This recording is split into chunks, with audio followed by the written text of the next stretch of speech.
Ipiplex lang natin to in order natin sa tropa natin na si Patrolman Gonzales. Ito, yung chicharon. Sarap nito eh. Bagnet. Purong back fat. Oh. Galing to kay Patrolman Gonzales. Galing pa palang San Miguel, Bulacan to. Tsaka, syempre, yung pares ng chicharon is suka. Ayan o. Special sukang paumbong. Hindi ko pa natikman tong sukang paumbong, pero titikman natin kung anong lasa. Gawa nila to, gawa nila Patrolman Gonzales. Eh sabi na, sir, tikman mo, napakasarap. Eh tignan natin. Siyempre, hindi tayo maliliwala hanggat hindi natin natitikman, di ba? Siyempre, yung chicharon. Okay. Oh, mukhang masarap to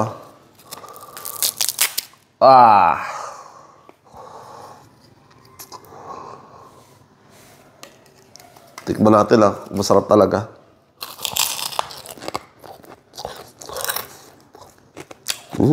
Sarap, putok-batok to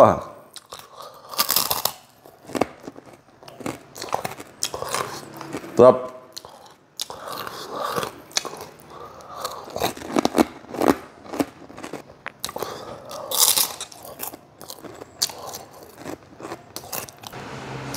Ang sarap ng suka. Promise, ang sarap. Legit na legit. Pati yung chicharon ang sarap, grabe. Gonchi, ang sarap, promise.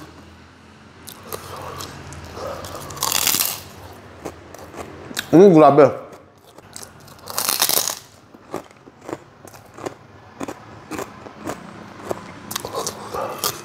Hindi ako nagbubukbang ng chicharon, pero first time ko magbukbang nito. Ang sarap.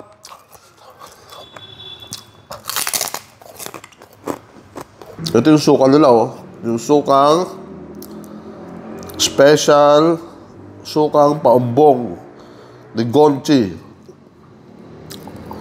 May pagkasarap talaga. Sasawsaw natin at mumukbangin. Hindi ko na mga boss, ang dami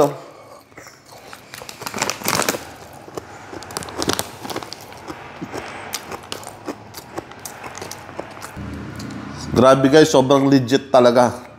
So sa mga gustong tikman to, i-message lang si Gonchi. Ito, yung nakikita nyo dyan sa screen. Si Gonchi, message nyo pag gusto nyo bumili. Ito. Tsaka yung sukang paumbong ni Gonchi. Yun. Message nyo si Gonchi. Ito, sa Facebook niya, i-message nyo kung gusto nyo bumili. Gonchi, hindi ka talaga nagkamali sa pagsabi sa akin na masarap to. Ay talagang napaka-legit na sobrang sarap. Sa suka at saka si chicharon, sa solid. Sarap.